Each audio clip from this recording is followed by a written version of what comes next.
ஆர்டிஸ்ட தவிர சுத்தி இருக்கிற இண்டஸ்ட்ரி நல்லா போகுது அப்படின்னு சொன்னாரு. டான்சருக்கு ஒன்றும் பெருசா இல்லை. டான்சருக்கு ஒண்ணுமே இல்லை. கத்துக்கிறதுக்கு இதுதான் வயசுங்கிறதும் இல்லை. எப்போ ஒரு ஆசை இருக்கோ, உழைக்கிறதுக்கு தயாரோ, எப்போ வேணாலும் அதை பண்ணலாம். ஏன்னா ஒருத்தங்க விளையாட்டா சொன்னாங்க, எனக்கு நாட்டியத்துல எல்லாம் தெரியும், உங்ககிட்ட ஒருத்தர் ரிவைஸ் பண்ணிக்கலாம்னு வந்தேன் அப்படின்னு சொன்னாங்க. அப்படி ஒருத்தங்க சொல்ல வந்தாங்க. நான் சொன்னேன், இப்போதாம்மா கத்துக்கிறேன். வானா இப்படி ஒரு கை, போனா இப்படி ஒரு கை, இருனா இப்படி ஒரு கை, அவ்வளோதான் சொல்லி கொடுக்க முடியும். ஆனால் அவங்க எக்ஸ்பீரியன்ஸில் வளரும்பொழுது, வாழ்க்கையில் நிறைய விஷயங்கள் பார்க்கும் பொழுது ஷேட்ஸ் ஆஃப் எக்ஸ்பிரஷன்ஸ் இன்னும் நிறைய தெரியும். வா எத்தனை விதமாக சொல்லலாம், ஒரு போ எத்தனை விதமாக சொல்லலாம் இல்லையா? போக வேண்டாங்கிறத கூட போன்னு சொல்லலாம்.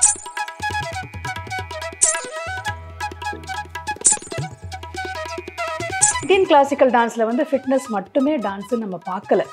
அப்படி ஒரு விஷயம் இருக்குது. இப்போ வந்து ஒருத்தர் ஆடுறாங்க, வயசாகிடுச்சு, அவங்க பண்ணுற விஷயம் நம்மளுக்கு புரியுது, ஒருவேளை கண்ணில் தண்ணி வருது, இல்லை புல்லரிக்குது அப்படின்னாக்க அது ஸ்டில் இட் இஸ் ஒர்க். இன்னைக்கு பரதநாட்டியம் மார்க்கெட்டிங் ரொம்ப தேவைப்படுதா? நிறைய தேவைப்படுது. ஸ்டேட் கவர்மெண்ட்டை கலைமாமணி வாங்கிட்டீங்க. ஆமாம். பத்மஸ்ரீலாம் கிடைக்கலங்கிற வருத்தம் உண்டா? வரும் வரும் காலத்தில் நம்ம உழைப்பு பண்ணிகிட்டே தானே இருக்கோம். வர்ஸ்ட் கிரிட்டிக் 2 பேர் இருக்காங்க. ஒன்று வந்து என் கணவர், இன்னொன்று எங்கள் அம்மா. இது வரைக்கும் நான் நல்லா ஆடினேன்னு சொன்னதே இல்லை.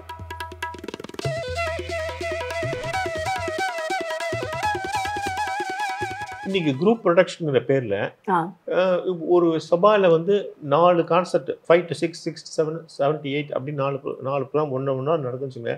1 ஹவருக்கு 12,000 to 15,000 வாங்குறாங்க அந்த டான்ஸ் குரூப்கிட்ட. சரி. 15,000 வாங்குறாங்க. இவங்க 15,000 கொடுத்துட்டு டான்ஸ் ஆடுறாங்க. சரி. இது சரியா? இது கொடுக்குறவங்க இருக்கிறதுனால வாங்குறாங்க, வாங்குறவங்க இருக்கிறதுனால கொடுக்குறாங்க. நாங்கள் இது வரைக்கும் எந்த ப்ரோக்ராமுக்கும் பே பண்ணது கிடையாது. இப்போ இடையில ஒருத்தவங்க வந்து நான் வந்து அவங்க ப்ரோக்ராம் எல்லாம் நான் பண்ணித்தரேன், என்கிட்ட பணம் கொடுங்கன்னு சொல்லிட்டு அவங்க ஈஸியாக 1,00,000 சம்பாதிக்கிறாங்க. Supply is more then demand. தேவைக்கு அதிகமாக நிறைய பேர் இருக்கிறதுனால, எல்லாருக்குமே தன்னை காமிக்கணும் ஒரு ஆசை இருக்கிறதுனால. இப்போ நீங்கள் பார்த்தீங்கன்னா டிசம்பர் இங்கே மியூசிக் சீசன், நிச்சயமாக நிறைய பேர் எத்தனையோ வெளியூர்லேருந்து வெளிநாடுகள்லேருந்து வந்திருப்பாங்க. இங்கே வந்து என்னுடைய டான்ஸை காட்டணும். அந்த காலத்தில் கூட தான் தஞ்சாவூரில் போய் தான் அண்ணா மகாதேவ அண்ணாவையே தன்னுடைய ஸ்டூடெண்ட்ஸை காமிச்சார் ராஜாவுக்கு முன்னாடி. அங்கே போய் காமிக்கிறதுல ஒரு பெரிய விஷயம் இருக்குங்கிற மாதிரி சென்னை வந்து ஒரு கல்ச்சுரல் சிட்டி ஆனபடினால நிறைய பேருக்கு இங்கே வந்து பண்ணணும்னு ஆசை இருக்கு. யூகேலேருந்து வரும்போது 150 பவுண்டுக்கு அவங்க பெரிய விஷயம் இல்லை. அது இவ்வளோ எஃபர்ட் எடுக்கணுமே. அங்கேருந்து அந்த செலவையும் பண்ணி எஃபர்ட் பண்ணி இங்கே வந்து உட்காந்து ஒரு 5 நாள்னா 5 நாள் இங்கே தங்கி இருந்து அதுக்குண்டான இப்போ மியூசிக் வேணும்னா அந்த மியூசிக்கோட பண்ணுறது. ஸோ பெரிய செலவு தான். ஆனால் இங்கே வந்து எஸ்டாப்ளிஷ் பண்ணணும்னு ஆசைப்படுறதுனால அப்படி சில பேர் பண்ண தான் செய்கிறாங்க. இன்றைக்கி காலையில் நாட்டியகலா கான்ஃபரன்ஸில் கூட தனஞ்சயன் சார் என்ன சொன்னாங்க அப்படின்னா, ஆர்டிஸ்ட்டை தவிர சுற்றி இருக்கிற இண்டஸ்ட்ரி நல்லா போகுது அப்படின்னு சொன்னார். இப்போ costume maker, jewellery maker, musicians, recordist எல்லாருக்குமே வந்து அந்த டான்ஸர் தானே அவங்க கொடுக்கணும், அவங்க நாட்டியம் பண்ணணும் அப்படின்னாக்க. அப்போ அப்படி தான் அது ஆகுது. அப்போ இந்த இண்டஸ்ட்ரீஸ் அப்போ இன்னொரு விதத்தில் பார்த்தீங்கன்னா இத்தனை இண்டஸ்ட்ரி ஒரு டான்ஸரால் நல்லா போகுது இல்லையா? அப்படி ஒரு எக்கனாமிக்கல் பேலன்ஸும் இருக்கே அங்கே. டான்ஸருக்கு ஒன்றும் பெருசாக இல்லை. டான்ஸருக்கு ஒன்றுமே இல்லை. ஆப்பர்ச்சுனிட்டிக்கும் யோசிக்க வேண்டியது இருக்குது. அதே நேரத்தில் வந்து காமிக்கும் போது நல்ல குவாலிட்டி காமிக்கணுங்கிற ஒரு ரெஸ்பான்சிபிலிட்டியும் நம்மளுக்கு இருக்குது. அப்புறம் நம்மளுக்கு கொடுக்கப்பட்ட இந்த கலை வந்து அடுத்த ஜெனரேஷனுக்கு அழகாக போகணுங்கிற ஒரு சென்ஸ் ஆஃப் ரெஸ்பான்சிபிலிட்டியும் அதில் இருக்குது. இப்படி எப்படி நம்ம அதுக்கு நடுவில் எப்படி நம்மளுடைய பாதையை அமைச்சிட்டு போகிறோங்கிறது தான். இப்போ டான்ஸுங்கிறது ஒரு குறிப்பிட்ட ஜாதிக்குள்ளேயே சுற்றிட்டு இருக்கு, கர்நாடிக் மியூசிக் மாதிரி. இது வெளியில் கொண்டு வர முடியாதா? ஜாதிக்குள்ளே சுற்றிட்டு இருக்கிற மாதிரி எனக்கு தெரியல. ஏன்னா என்கிட்ட இருக்கக்கூடிய ஸ்டூடெண்ட்ஸில் வந்து 90% நீங்கள் சொல்கிற மாதிரி செக்ஷன் இல்லை. அதே மாதிரி நாங்கள் வந்து இந்த ஆட்கள் வந்து கற்றுக்கோங்க, அந்த ஆட்கள் வந்து கற்றுக்கோங்கன்னு சொல்கிற ஆளும் இன்னி வரைக்கும் எனக்கு யார் என்னன்னு எந்த இதுவும் இல்லை. வர்றவங்க என்ன வேணும்னா நான் 2 விஷயம் கேட்பேன். ஒன்று வந்து உங்களுக்கு இன்ட்ரெஸ்ட் இருக்கா, 2வது நீங்கள் உழைக்க தயாராக இருக்கீங்களா. இந்த 2 தவிர நாங்கள் எதையும் பெருசாக நான் பார்த்ததே இல்லை. அதே மாதிரி கற்றுக்கிறதுக்கு இதுதான் வயசுங்கிறதும் இல்லை. எப்போ ஒரு ஆசை இருக்கோ, உழைக்கிறதுக்கு தயாரோ, எப்போ வேணாலும் அதை பண்ணலாம். அப்புறம் நான் உங்களை பற்றி இன்னொரு விஷயம் கேள்விப்பட்டேன். இப்போ நிறைய டான்ஸ் டீச்சர்ஸ் இருக்காங்கல்ல, அவங்கெல்லாம் வந்து நான் முதல்ல உங்கள்கிட்ட சொன்ன மாதிரி 2 வரணும் 3 ஜாவலி 2 பதம் கற்றுக்கிட்டு அவங்க டீச்சர் ஆயிடுறாங்க.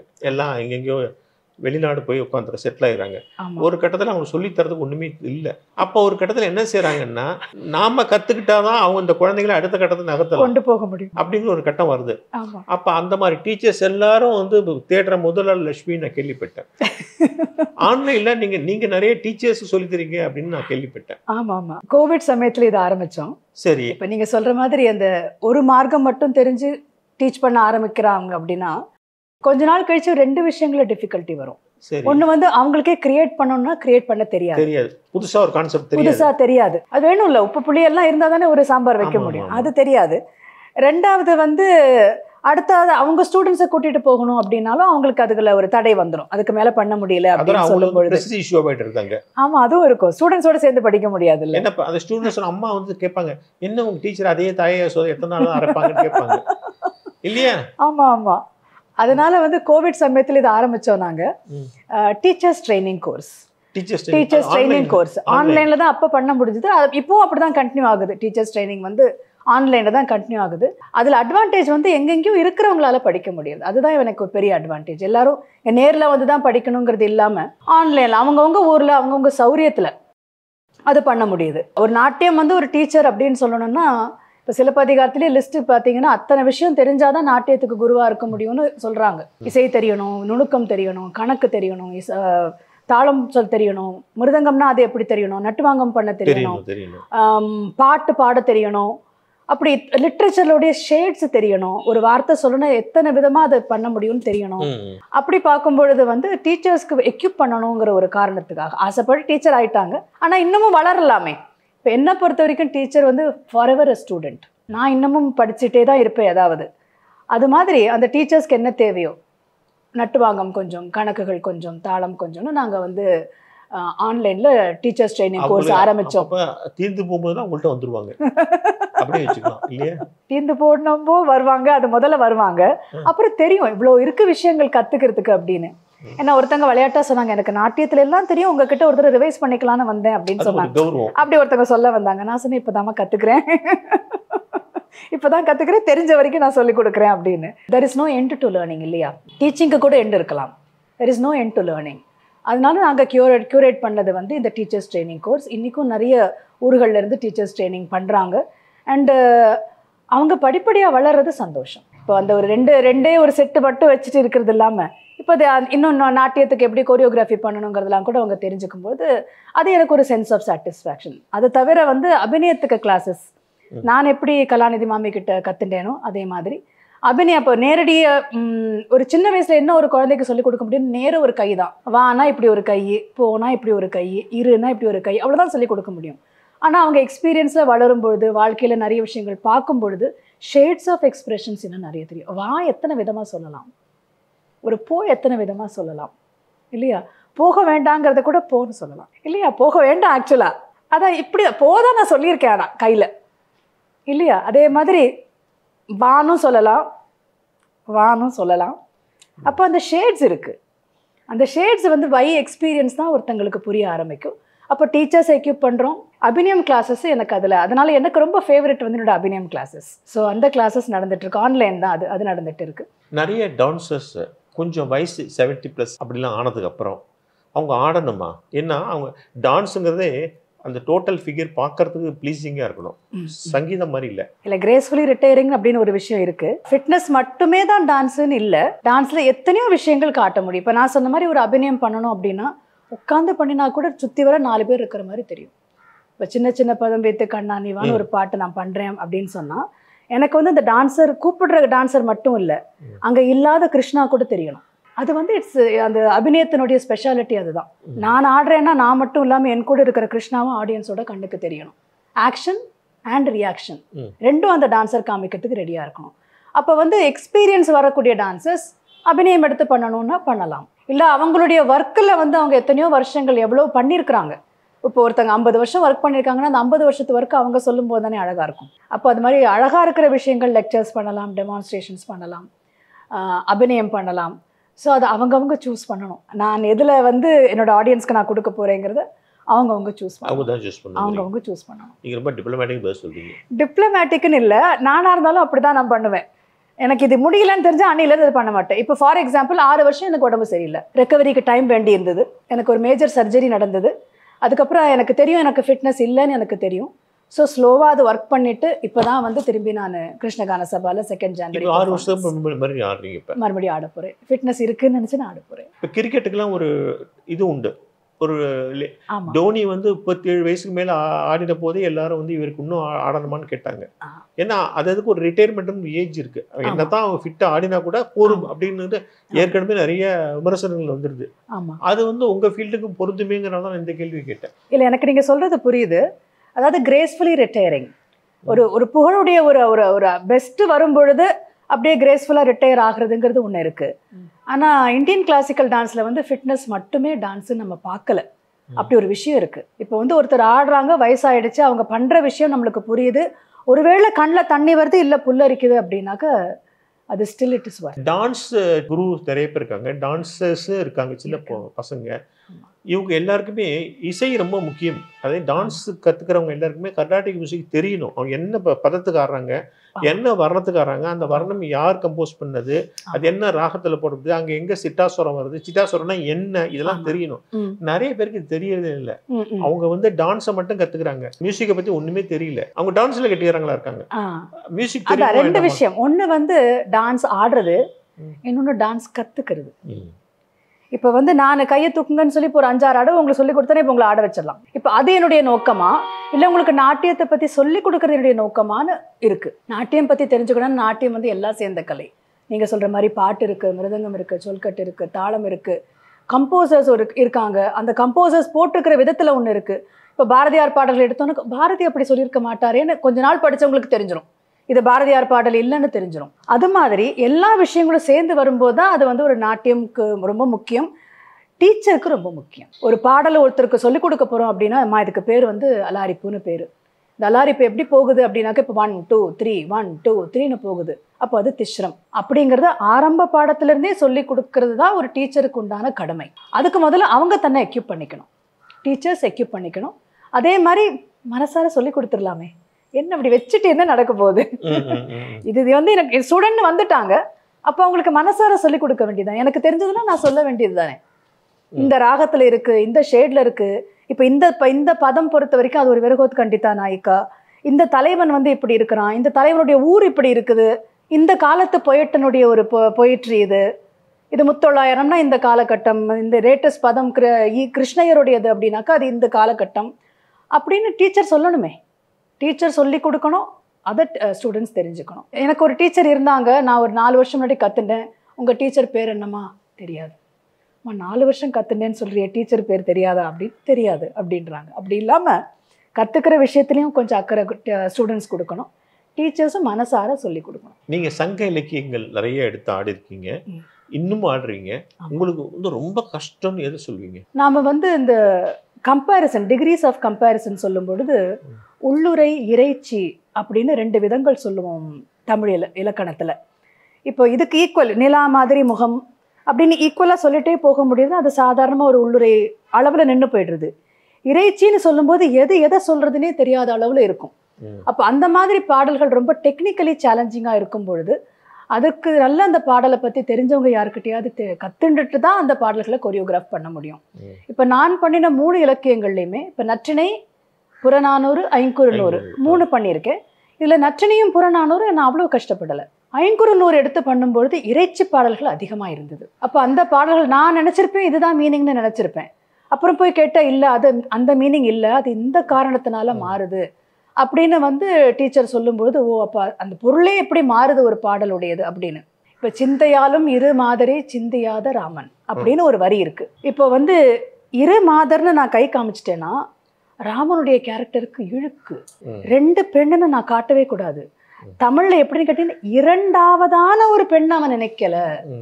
அப்போ வந்து அந்த டீச்சருக்கு அந்த ஒரு பாடலுடைய ஒரு பரிச்சயமும் அதுக்கு என்ன விதமான ஒரு லேயர்ஸும் இருக்குன்னு தெரிஞ்சு பண்ணாதான் கொரியோகிராஃபருக்கு வேணும். படிக்கலாமே அவ்வளோதானே.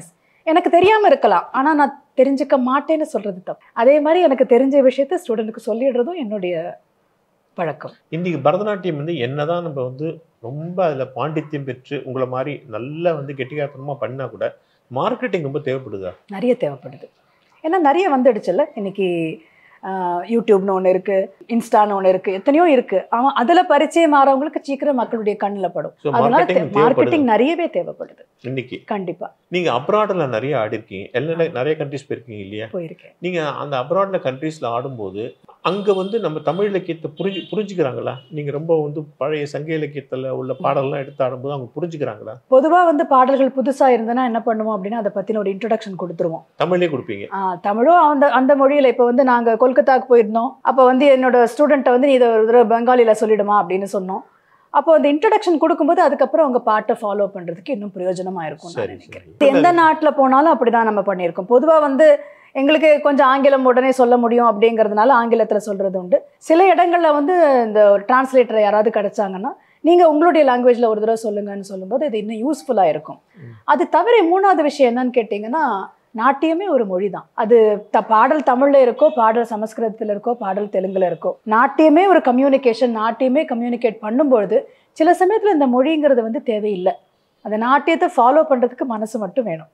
ஆடியன்ஸ் சைட்லேருந்து கொஞ்சம் ஒரு குட்டி அவேர்னஸ், கொஞ்சம் ஒரு இன்ட்ரெஸ்ட், இவங்க என்ன பண்ணுறாங்க போல இருக்குல்ல அப்படின்னு ஒரு குட்டி இன்ட்ரெஸ்ட், அது ஒன்று இருந்ததுனாக்கா இன்னும் நல்லா புரிய முடியும், இன்னும் என்ஜாய் பண்ண முடியும். நீங்கள் வாங்கின விருதுகளில் நீங்கள் ரொம்ப ட்ரெஷராக நினைக்கிறது எது?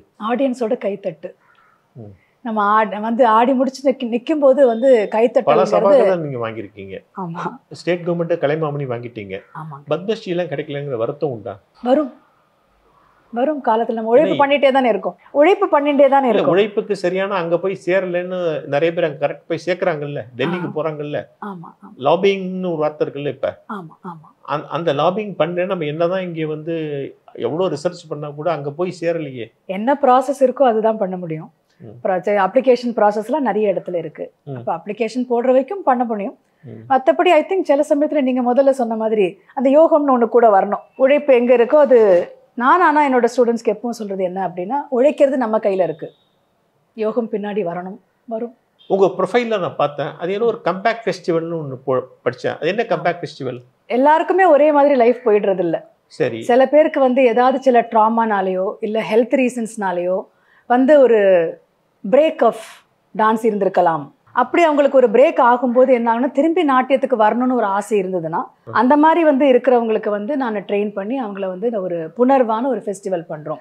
இப்போ 2 வருஷம் ஆச்சு. அதில் வந்து comeback dancers, people who want to come back to dance. அது புனர்வாங்க. ஆமாம், டான்ஸ்லேருந்து ஒரு பிரேக் கொஞ்ச நாள் ஆடி இருப்பாங்களா இருக்கும்.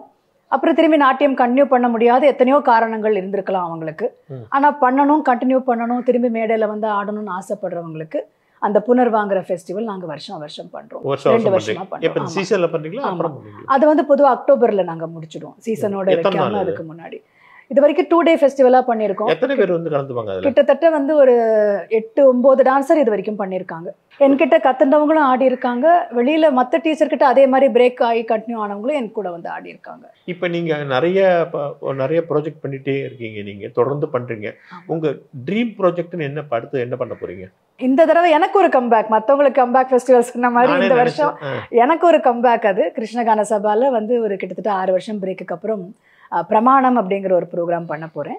இந்த ப்ரோக்ராம் வந்து இன்ஸ்பயர்டு பை கேஷவ் வெங்கட்ராகவன், அவருடைய பெயிண்டிங்ஸ் அதில் இன்ஸ்பயர் ஆகி கிரியேட் பண்ண ஒரு ப்ரோக்ராம். ஸோ அது வந்து கிருஷ்ணகான சபாவில் நான் பண்ணேன். பெயிண்டிங்ஸ் வந்து தட் இஸ் ஃப்ரோசன் என்னமோ சொல்றீங்க, டான்ஸ். ஆமாம், மூமெண்ட், ஃப்ரோசன் மூமெண்ட்டுங்கிறீங்க. ஆமாம். அதை எப்படி நீங்கள் டான்ஸ் ஃபார்மில் கொண்டு வருவீங்க அவருடைய பெயிண்டிங்ஸை? கேஷவ் சார் வந்து ஒரு ரொம்ப அழகான ஒரு பெயிண்டர், டெய்லி வரையக்கூடியவர் அவர். அப்போ வந்து ஒரு விஷயத்த வேற மாதிரி சொல்லியிருக்காருன்னு பார்க்கும்போது அந்த மாதிரி பெயிண்டிங்ஸை நான் சூஸ் பண்ணியிருக்கேன். அப்போ நீங்கள் நிறைய டெம்பிள்ஸ் எல்லாம் போய் பார்க்கணும் இல்லையா? டெம்பிள்ஸ் வந்து பொதுவாக நான் போய் பார்க்கறது உண்டு, படிக்கிறது உண்டு. ஆனால் இந்த பெயிண்டிங்ஸுக்கு அது தேவைப்படலை.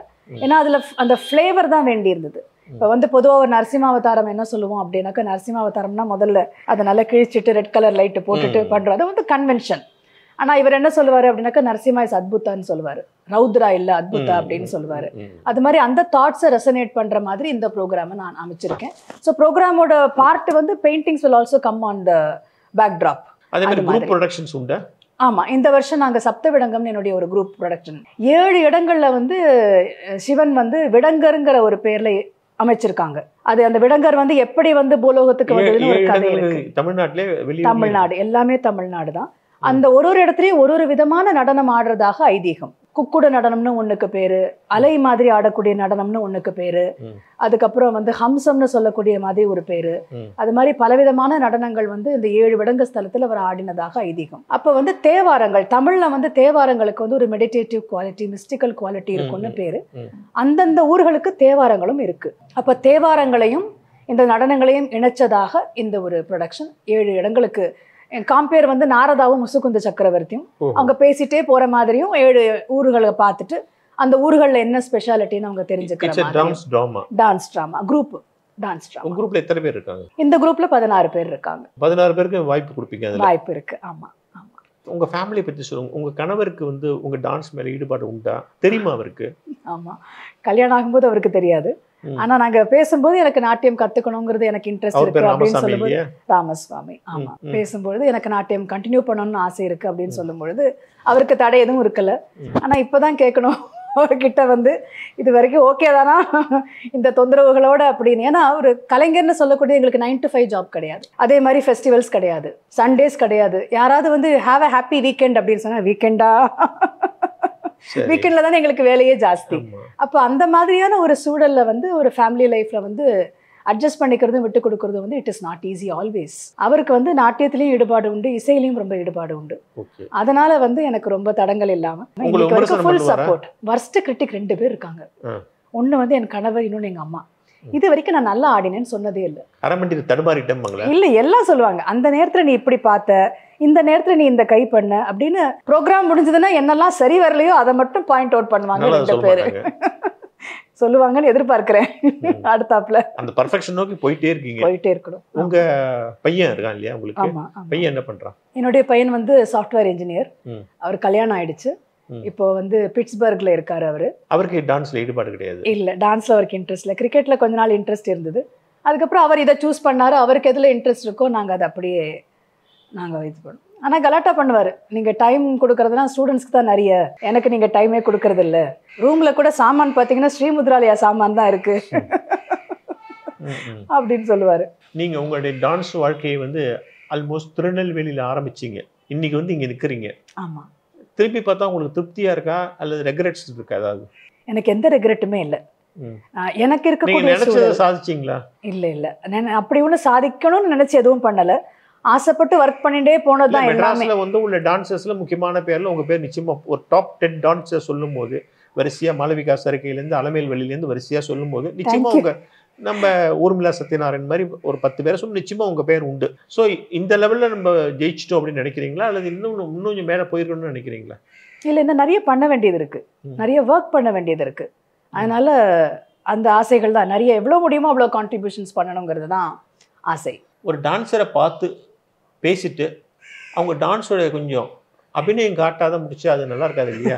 நீங்க என்ன செய்றீங்கன்னா, சரி, உங்க சலங்கையை கட்டிட்டு வாவு தமிழா நேயர்களுக்காக அந்த சலங்கையை கட்டிட்டு ஒரு 2 மூமெண்ட் காமிச்சா ரொம்ப நல்லா இருக்கும். நிச்சயமா நிச்சயமா.